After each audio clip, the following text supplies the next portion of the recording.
විරාමෙන් පසුව ඔබ නැවතත් සජීවී ලෙසින් සම්බන්ධ වන්නේ පාර්ලිමේන්තු ගේට් සමගයි. අපි සූදානම් මිනිහාට අඩහොරාවක කාලය ඔබ සමගින් කතා බහ කරන්නට ශ්‍රී ලංකා පොදු ජන පෙරමුණ නියෝජනය කරමින් කොළඹ දිස්ත්‍රික්කයෙන් මෙවර මැතිවරණය සඳහා ඉදිරිපත් වන මේජර් ප්‍රදීප් උදුගොඩ සමගින් ආයිබෝන් කියලා ඔබතුමා පිළිගන්නවා. ආයිබෝන්.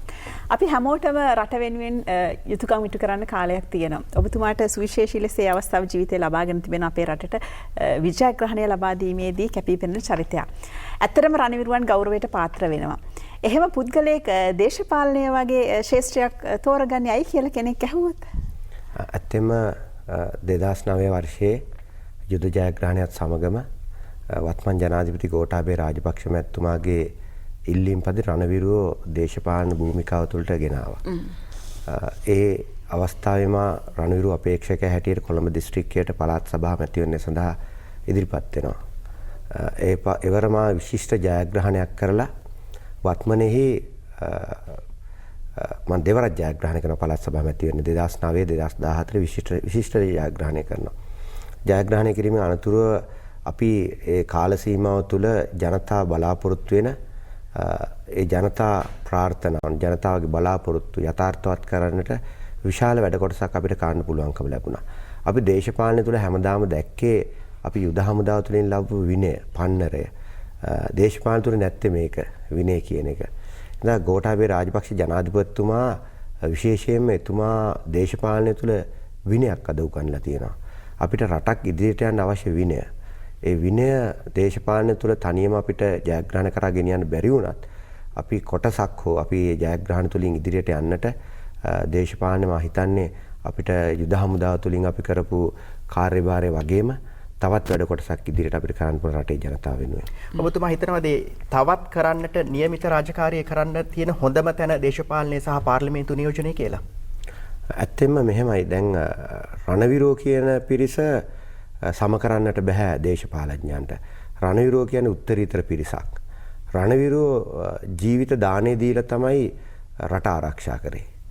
රණවිරෝ හිටියට දේශපාලන විරෝ නෑනේ. රණවිරෝ තමයි රටේ ජනතාව ආදරයෙන් වැළඳ ගන්න පිරිසක්. ඉතින් මා යුද හමුදාව තුළ කරපු රාජකාරිය මම ඇත්තටම ගෞරව කරන රාජකාරියක්. ඒක අපි ජීවිතය ගැන හිතන්නේ නැතුව රටේ අනාගතය ගැන හිතලා රටේ නිදහස ගැන හිතලා රටේ ඒකීයභාවය මේ හැම දෙයක් ගැනම හිතලා අපි ජීවිත පරිත්‍යාග කරපු රක්ෂාවක්. ඒක අපි ඇත්තටම රැකී ආරක්ෂාවකට වඩා ඒක අපි කරපු ලොකු කැපකිරීමක් හැටියට මම දකින්නේ. වත්මනෙහි දේශපාලනය කියන්නේ ඇත්තටම අපිට දේශපාලනය කියන්නේ හොඳ තැනක්. නමුත් දේශපාලනය කියන්නේ හොඳ විද්‍යාවක්. නමුත් දේශපාලඥයාට මේ ප්‍රශ්නේ අද තියෙන්නේ. දේශපාලඥයා පිළිබඳව මිනිස්සුන්ට ලොකු ප්‍රසාදයක් අද නැහැ. ඒක ඇති කරගෙන තියෙන්නේ දේශපාලඥයා විසින්. මොකද දේශපාලඥයෝ දැනගන්න ඕනේ ජනතා බලාපොරොත්තු මොනවද කියන එක. ඒ වගේම රටක ඉදිරියට ගෙනියන්න පුළුවන් අපි ජාතික ප්‍රතිපත්ති සම්පාදනය කරන පාර්ලිමේන්තු මන්ත්‍රීවරයෙක්ගේ වගකීම, කාර්යභාරය මේ සියලු දේ පිළිබඳව ජනතාව බලාගෙන ඉන්නවා. විශේෂයෙන්ම වත්මනෙහි යං ජෙනරේෂන් එක අපි දකිනවා තරුණ පරම්පරාව ඒ තරුණ පරම්පරාවද මේ දේශපාලඥයන් බහුතරයක් අප්‍රසාදයට පත් වෙන්න හේතු වෙලා තියෙන කරුණු කාරණා පිළිබඳව අපේ තරුණ පරම්පරාව විශාල ලෙස දේශපාලනයන් පෙන්වන්න බැරි තත්ත්වයකට වැටලා තියෙන තරුණ පරම්පරාවට. අපි දැකලා තියෙනවා කියනවා 225ම අපිට එපා. සමහරු සාමාන්‍ය පෙළවත් සමත් නැති පිරිසක් මේ පාර්ලිමේන්තුව තුළ ඉන්නවයි කියනවා. ඒ වගේම ඒකට උචිත පිරිසක් පාර්ලිමේන්තුව තුළ හිටියොත් අපිට රටක් ජයග්‍රහණය කරා ගෙනියන්නට පුළුවන්. මා දකින්න ඔබතුමා බාධා කිරීමක් නොවේ. ඔබතුමා සඳහන් කළා 225ම එපා කියන තැන මිනිස්සු ඉන්නවා කියලා. එතකොට ඔබතුමා ඊට කලින් සඳහන් කරා යුද හමුදාව තුළ ගෞරවනීය වෘත්තියක ඔබතුමා නිරත වුණා කියලා. ඒ ගෞරවයට හානියක් වේද මේ දේශපාලනට පිවිසීම තුළ? නැහැ, ඇත්තෙන්ම නැහැ. දේශපාලඥයා පිළිබඳව තියෙන ඒ වැරදි ප්‍රතිරූපය අපිට වෙනස් කරගන්නට පුළුවන්. ඒක අපි ලබා ගන්න අපි කටයුතු කරන ආකාරය පිළිබඳව. අපි දේශපාලනය තුළ අපි වංචා කරනවා නම්, දූෂිත වැඩ කරනවා නම්, ජනතාවගේ බලාපොරොත්තු වෙනින් අපි කැපේලා වැඩ කරන්නේ නැත්නම් අපිට ජනතා බලාපොරොත්තු මොනවද කියලා අයිඩෙන්ටිෆයි නැත්නම් අපිට හොයාගන්න බැරුව ඒ උන්ගේ බලාපොරොත්තු වෙන අපිට වැඩ කරන්න බැහැ. රටේ සංවර්ධනයෙන් අපිට වැඩ කරන්න බැයි නා. එතනදී තමයි දේශපාලඥයා අර තත්ත්වයට වැටෙන්නේ. අපි නිවැරදි අරමුණක් කරා අපි දේශපාලන තුළ යන්න පුළුවන් නම් අපිට දේශපාලනය තුළ අපිට හොඳ නාමයක් හදා ගන්න පුළුවන්, කීර්ති නාමයක්. ඒක මං කියන්නේ අපිට මේ මට සමස්ත දේශපාලන නායකයා ගැනම ඒ ප්‍රතිරූපේ නැහැ. ඒ කියන්නේ වැරදි ප්‍රතිරූපයක්. නමුත් හොඳට කියන්නේ නිවැරදි ආකාරයට තමන්ගේ කාර්යභාරය තේරුම් අරගෙන වැඩ කරන දේශපාලන නායකයෝ බහුතරයක් මේ රටේ ඉන්නවා. අපි ඒ පිරිසට අපි ගරු කරන්නට ඕනේ. නමුත් මා දකින්නේ වත්මන් ජනාධිපතිතුමා දේශපාලන නායකයන්ට යම්කිසි විනයක් කියලා දීලා තියෙනවා. ඒ විනයත් එක්ක එතුමා නායකයන් අපි අනුගාමිකයෝ එතුමාගේ. අනුගාමිකයෝ හැටියට අපි දැනගන්න ඕනේ එතුමාගේ ඒ විනයත් එක්ක යන්න පුළුවන් පිරිසක් පාර්ලිමේන්තුව තුළ සිටින්නට ඕනේ. නැත්නම් මේ ගමන අපිට ඉදිරියට යන්න බෑ. හොඳයි. ඔබතුමා දැන් ඔය සඳහන් කරපු කරුණු කාරණාත් එක්ක අපි දන්නවා 30 අවුරුද්දක යුද්ධය නැති කරගෙන අපේ රටට විජයග්‍රහණය ලබා ගන්න පුළුවන් වුණා ඔබ වැනි රණවිරුවන්ගේ කැපකිරීම විනයගරුක බව නිසා.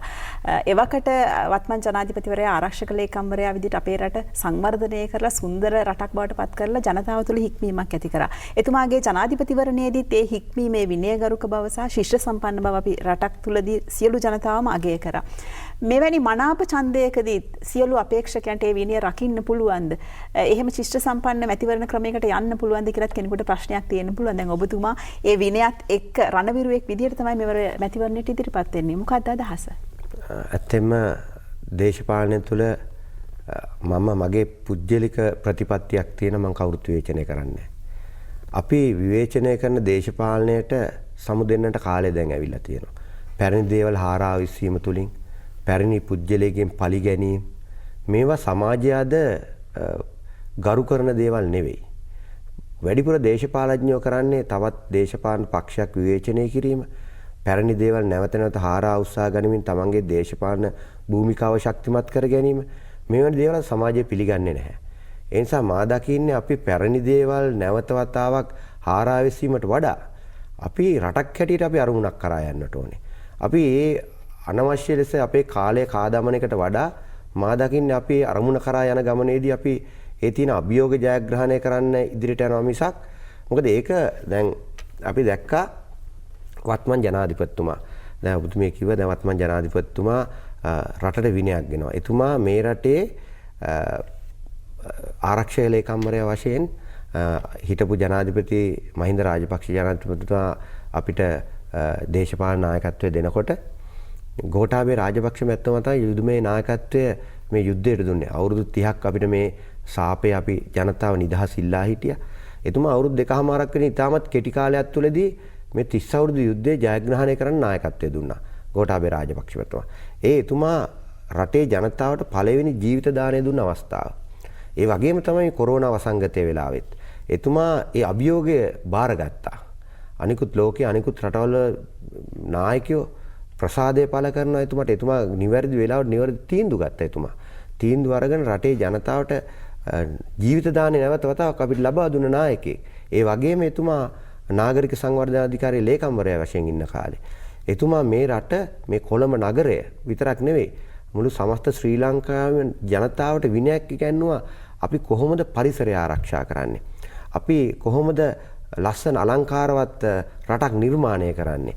එතුමා ඇවිදින මන්තිරු එහෙම කරනකොට සමහර දේශපාලඥයෝ කණ්ඩ නැති අපිට මොකටද ඇවිදින මන්තිරු කියලා.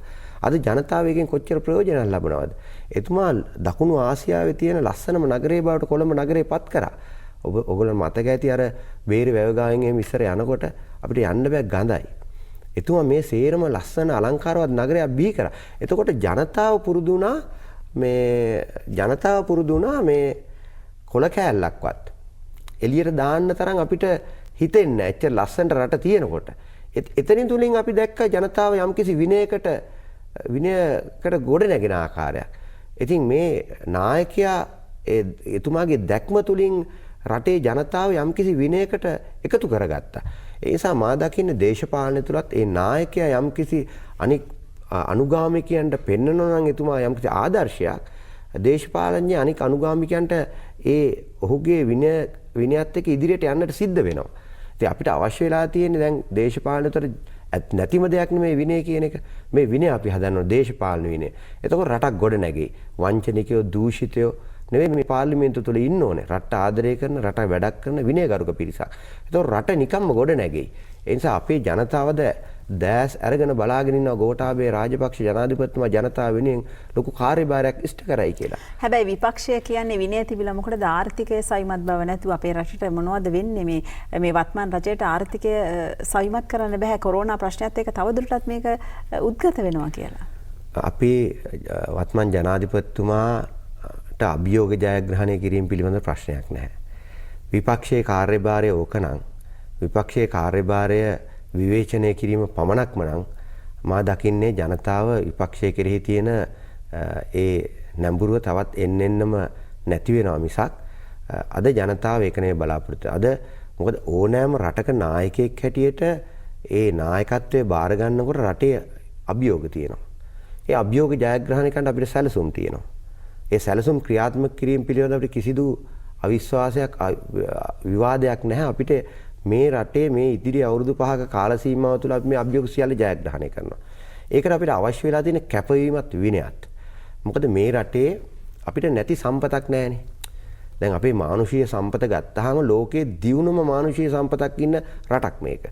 බහුතරයක් විශ්වවිද්‍යාල ලෝකයේ තියෙන ප්‍රධානතම මොනෑෂ්, කේම්බ්‍රිජ්, ඔක්ස්ෆර්ඩ් මේ යන විශ්වවිද්‍යාල ආචාර්ය මහාචාර්යවරු ලංකාවේ පුරවැසියෝ.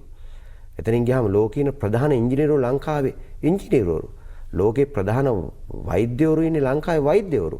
එතකොට දැන් ඊයේ පෙරේද අපි දැක්කා කොරෝනා මේ රෝගයට එන්නතක් සොයා ගැනීමේ පරීක්ෂණය කරන්න එතනත් ඉන්නේ සිංගප්පූරුවේ ලංකාවේ වෛද්‍යවරයෙක්. මේ ආකාරයෙන් ලංකාවේ තරම් අපි 98ක් සාක්ෂරතාවය තියෙනවා අපිට. මේ වගේ හොඳ කියන්නේ දක්ෂ මිනිස්සු පිරිසක් අපේ රට. ලෝකෙක රටක තියෙන ප්‍රධානම සම්පත් දෙක තමයි මානව සම්පතයි අපේ තියෙන ස්වභාවික සම්පත් ප්‍රමාණය. මේ රටේ මොනවද අපිට නැති ස්වභාවික සම්පත්? රට වටා තියෙනවා මත්ස්‍ය සම්පතක්. මේ මත්ස්‍ය සම්පත අනිත් අයට නැහැ. ඒ වගේ මේ රටේ හොඳ ලෝකයේ තියෙන හොඳම තේ ටික තියෙන්නේ ලංකාවේ. ලෝකයේ තියෙන අනිකුත් සෑම භෝගයක්ම මේ රටේ වැවෙනවා. මේ රට පුණ්‍ය භූමියක්. අපේ රටේ මානුෂීය සම්පතත් ශක්තිමත් නම් අපේ රටේ ඇති වෙන්න අපිට ස්වභාවික සම්පතු තියෙනවා නම් ඇයි අපිට රටක් හැටියට ජයග්‍රහණ කරා යන්න බැරි? අපිට නැතුව තිබ්බේ දැක්මක් තියෙන නායකයෝ. ඒ වගේ විනයගරුක නායකයෝ. අපිට මේ අභියෝග ජයග්‍රහණය කිරීම පිළිබඳ කිසිදු ප්‍රශ්නයක් නැහැ.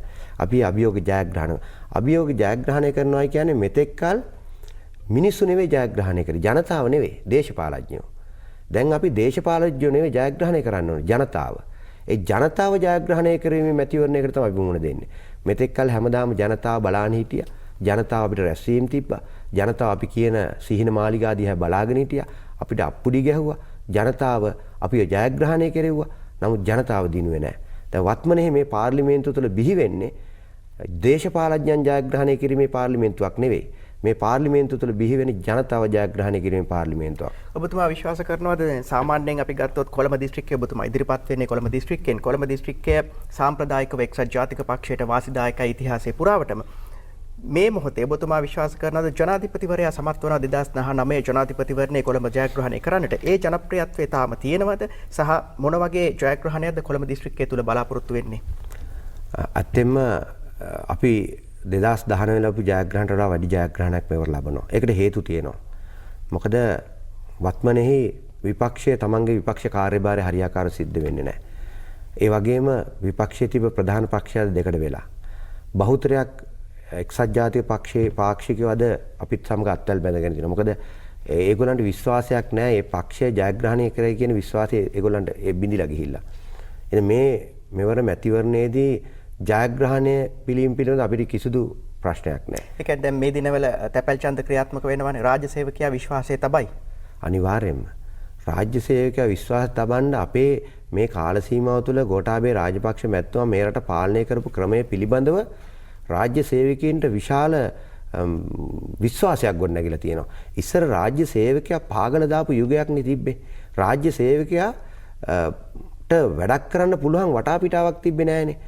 ඒ රාජ්‍ය සේවකයාට නීති දාලා රාජ්‍ය සේවය දැන් ගෝඨාභය රාජපක්ෂ මැතිතුමා පැහැදිලිවම ජනාධිපති ධූරයට පත් වුණාම එතුමා පැහැදිලිවම කිව්වා රාජ්‍ය සේවකයන්ට ඕනෑම තීන්දුවක් ගන්න පුළුවන් මිනිස්සුන්ට සේවය කරන ආකාරය. වැරදි තීන්දුව නෙවෙයි. මිනිස්සුන්ට වැඩක් කරන්න පුළුවන් රාජ්‍ය සේවකයෝ ඉන්න ඕනේ. ඒගොල්ලෝ නම්‍යශීලී වෙන්න ඕනේ. නීතිය මතම මේ රැඳිලා ඉන්න රාජ්‍ය සේවකයොත් එක මේ කියන්නේ නීතියෙන් පිට යන්න කියනවා නෙවෙයි. නමුත් මිනිස්සුන්ට වැඩ කරන රාජ්‍ය සේවකයෝ ඒ රාමුව තුල මිනිස්සුන්ට උපරිම ආකාරයෙන් සේවය කරන්න පුළුවන් රාජ්‍ය සේවකයෝ පිරිසක් බිහි වෙන්න ඕනේ. නමුත් එක්සත් ජාතික පක්ෂය කියන ඔවුන්ගේ ආණ්ඩුව සමයේ තමයි රුපියල් 10,000ක වැටුප් වැඩිවීමක් ලැබුණා රාජ්‍ය සේවකයාට. ඊතරම් උපාධිධාරීන්ට රැකියාව ලැබුණා. ඉතින් ඒත් එක්ක ඔවුන්ට ඒ වාසිය තියෙනවා කියලා තමයි විපක්ෂය කියන්නේ. එහෙම එක්සත් ජාතික පක්ෂයේ පිරිස විවිධාකාරයේ ඒගොල්ලෝ දේශපාලන වාසි ගන්න කුමන කටයුතු කරුණාකාරණා කිව්වත් අපි ඉන්නේ පොළවේ ඉන්න දේශපාලන නායකයෝ හැටියට අපි දන්නවා රාජ්‍ය සේවකයෝ බහුතරයක් රාජ්‍ය සේවකයෝ මේ රජය කරගෙන යන වැඩපිළිවෙල පිළිබඳව ලොකු ප්‍රසාදයක් තියෙනවා. ඒ පිළිබඳව අවිවාදයක් අපිට නැහැ. ඒ නිසා රාජ්‍ය සේවකයෝ බහුතරයක් මෙවර ඡන්දේ පාවිච්චි කරන්නේ ශ්‍රී ලංකා පොදු ජන පෙරමුණට. ඒ කවුරුත් හින්දා නෙමේ වත්මන් ජනාධිපති ගෝඨාභය රාජපක්ෂ මැතිතුමාගේ ක්‍රියාදාමය නිසා.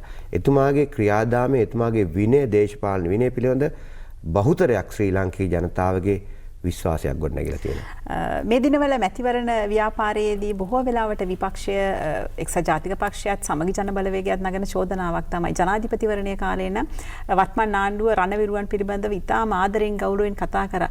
නමුත් කිසිම දීපු පොරොන්දුවක් ඉටු කරලා නැහැ. සැලකිල්ලක් දක්වන්නේ නැහැ කියලා. දැන් ඔබතුමාත් රණවිරුවෙක් විදියට මොකද්ද මේ සඳහා දෙන්න තියෙන පිළිතුර විපක්ෂයට? නෑ ඇත්තෙම රණවිරුව පිළිබඳව විශාල වැඩ කොටසක් කරපු ආණ්ඩුවක් තමයි 2009න් පස්සේ එතකොට වත්මන් ජනාධිපති ගෝඨාභය රාජපක්ෂ මැතිතුමා ආරක්ෂක ලේකම්වරයා වශයෙන් හිටියේ. රණවිරුවන්ට වැඩ කරපු ආණ්ඩුවක් මං හිතන්නේ දේශපාලඥයෙක් වශයෙන් එතුමාට ආරක්ෂක ලේකම්වරයා අපේ ඒ කාල සීමාව තුළ වැඩ කරපු ප්‍රමාණය මං හිතන්නේ කිසිදු රජයකින් කරේ නැහැ. රණවිරුව දේවත්වයෙන් අපි සැලකුවේ. රණවිරුවන්ට ජනතාවගේ තියෙන විශාල ප්‍රසාදයක්. රටේ තියෙන සෑම ප්‍රශ්නයකදීම ඉස්සල්ලාම ඉදිරිපත් වෙන පිරිස තමයි රණවිරුව.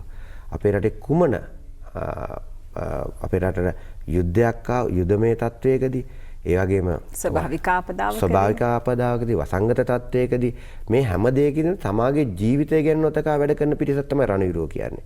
දැන් කොරෝනා වසංගතයේ වෙලාවේ අපි දැක්කා රණවිරුවෝ මේ වසංගතයට ගොදුරු වෙන රෝගීන්ව තමන්ගේ යුද හමුදා කඳුරු තුලට ගෙනහිල්ලා බෙහෙත් ටික දීලා හොඳ කරලා රෝගය මේගොල්ලෝ එළියට එනකොට මේ අපේ රටේ ජනතාව අඬනවා. අපිට කොච්චර ආදරෙන්ද මේ මිනිස්සු සැලකුවේ කියන එක.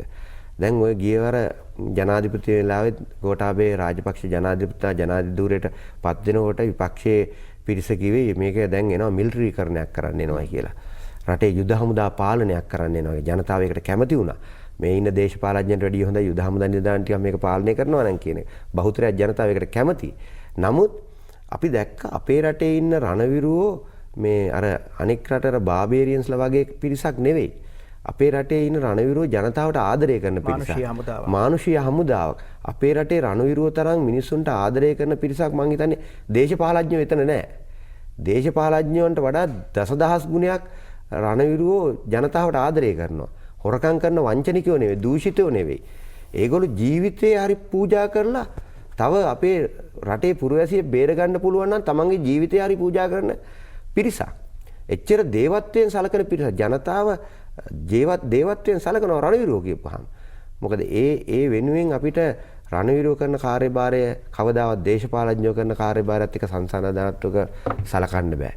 ඒක දේවකාරියක් හැටියට අපි දකිනවා. ඔබතුමා අපි කැමති දැනගන්නට කොළඹ දිස්ත්‍රික්කයෙන් මෙවර මොන වගේ ප්‍රතිපත්තිද ඉදිරිපත් කරන්නේ දිස්ත්‍රික්කයේ සමස්තයක් හැටියට ඉදිරියේදී ජයග්‍රහණය කළහොත් ජනතාව වෙත මෙන්න මේ සහන අපි දෙන්නට බලාපොරොත්තු වෙනවා කියලා මෙන්න මේ දේවල් ක්‍රියාත්මක කරන්නට බලාපොරොත්තු වෙනවා කියලා අපි කැමති ඔබගේ ඡන්දදායකයා වෙත ඉදිරිපත් කරනවා නම් ඔබගේ ප්‍රතිපත්ති සහ අදහස්.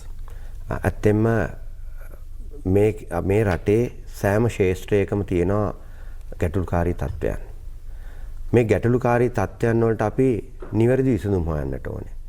මට මේ සෑම දෙයකටම මට එකකින් එක කියන්න තරම් අද වේලාවක් මට නැහැ. නමුත් මම එක ක්ෂේත්‍රයක් හරි ක්ෂේත්‍ර දෙකක් හරි අරගෙන ඉතාමත් කෙටියෙන් මම කතා කරන්න. විශේෂයෙන්ම අපි හැමෝටම බලපාන ක්ෂේත්‍ර දෙකක් තමයි අධ්‍යාපන ක්ෂේත්‍රය වගේම කෘෂි කර්මාන්තය. අපි අධ්‍යාපන ක්ෂේත්‍රය ගමු. දැන් අධ්‍යාපන ක්ෂේත්‍රයේ අපේ රටේ ජනතාවට අපි නොමිලේ අධ්‍යාපනය ලබා දෙන්නේ. මේ රටේ අපි කියන්නේ ඒක නිදහස් අධ්‍යාපනය කියලා. මේ නිදහස් අධ්‍යාපනය දෙන රටක අපි ශිෂ්‍යත්වයේ සමත් වෙන පිරිසක් වෙන සාමාන්‍ය පෙළ සමත් වෙන උසස් පෙළ සමත් වෙනින් අනතුරු ඉතාමත් සුළු ප්‍රමාණයක්. ඒ කියන්නේ මේ පාසලේ හෝ ප්‍රදේශයේ ගමේ ජීවත් වෙන බුද්ධිමත්ම දරුවෝ සුළු පිරිස විශ්වවිද්‍යාලයට සුසුකම් ලබනවා. මේ විශ්වවිද්‍යාලයට සුදුසුකම් ලැබලා උපාධිය සාමාන්‍යයෙන් අපේ මේ තියෙන ප්‍රවණතාවයත් එක්ක ක්‍රමවේදයත් එක්ක අවුරුදු 5න් ගන්න පුළුවන් කමක් නැහැ. අවුරුදු 10ක් හරි විශ්වවිද්‍යාලේ ඉඳලා ඒවත් රටේ තියෙන වැරදි තමයි. නවක වදේදී මෙවැනි අධ්‍යාපනය කරන්න යන දුවා දරුවන්ට ඒ අධ්‍යාපනය ඉටු කරන්නට අවස්ථාවක් නොලැබීම ඇත්ත මේක හරීම මේ අපි ඛේදනීය තත්වයක්. මොකද තරුණ ජීවිතයේ අවුරුදු 20ත් 40ත් අතර තමයි නිෂ්පාදනයට දායක කරන්න පුළුවන් කාල සීමාව ජවයේ තියෙන කාලේ. මේ කාලේ කාදමනොයි කියන්නේ රටේ නිෂ්පාදනයට තියෙන ශ්‍රමය නැතිවීමක්. ඉතින් අවුරුදු 10ක් ශ්‍රමය නැතිලා උපාධිය ගන්න අවුරුදු 30 වෙනකන් ඉන්නවා නම් ඒක රටේ ශ්‍රමයට කොච්චර බලපෑමක්ද බලන්න. හරි කොහොම හරි අවුරුදු 30 දී හරි උපාධිය ගත්තයි කියන්නකො. මේ පිරිසට රැකී ආරක්ෂා නැහැ. ඒ කියන්නේ රටේ ඉන්න බුද්ධිමතුන්ට මේ බුද්ධිමත්ම කොටස හරි අමාරුවෙන් උසස් පෙළ සමත් වෙලා ඊට පස්සේ උපාධියක් අරගෙන ඒ උපාධියෙන් ඒගොල්ලෝ ගන්න උපාධිය රටේ ඉදිරි ගමනට ප්‍රගමණයට උපයෝගී කරගන්නේ නැහැ. දැන් මේ පිරිසනේ රටේ ඉදිරියට යනකොට අපි ගන්න ඕන බුද්ධිමතුන් පිරිස. මේ පිරිසකින් අපේ රට ප්‍රයෝජනයක් ගන්න. අපි කෝටි ගාණක් මුදල් වෙන් කරනවා නිදහස් අධ්‍යාපනය වෙනුවෙන්. නමුත් මේ පිරිස අපේ රටේ ඉදිරි ප්‍රගමණය වෙනුවෙන් කොහොමද උපයෝගී කරගන්නේ කියන කිසිදු රජයක් සැලසුම් කරලා නැහැ. අපි මෙන්න මෙව්වටයි අපි උත්තර හොයන්න ඕනේ. මේ පිරිසකින් අපි කොහොමද ඉදිරියට රටේ අනාගතය වෙනුවෙන් අපි වැඩ කටයුතු කරන්නේ. එතකොට තමයි රටක් ඉදිරියට තල්ලු වෙන්නේ. ඒ වගේම කෘෂි කර්මාන්තය ගත්තොත් දැන් කෘෂි කර්මාන්තය තුල අපි දන්නවා අපේ කෘෂි කර්මාන්තින අමාත්‍යවරුන්ගේ නැත්නම් ඒවට එන පිරිසගේ කිසිම අලුත් දෙයක් කරන්න ක්‍රියේටිව් දෙයක් කරන්න පුරුද්දක් නැහැනේ. පැරණි දේමනේ කෘෂි කර්මාන්තයවත් මොනවද කරන්නේ? එක්ක උදැල්ලක් දෙයි ගොවියෙකුට. මේ ඍජු ප්‍රදානනේ. එක්ක මොනවා හරි තව බාස්කට් එකක් හරි මොනවා හරි දෙයක් දෙයි. මේක නෙවෙයිනේ අපි කළ යුත්තේ. අපි දැන් බලන්න අනිකුත් රටවල් වල තියෙන තාක්ෂණය. අපේ තරුණ පරපුර. ඇයි අපේ තරුණ පරපුර මේ කුඹුරට බහින්න කැමති නැත්තේ?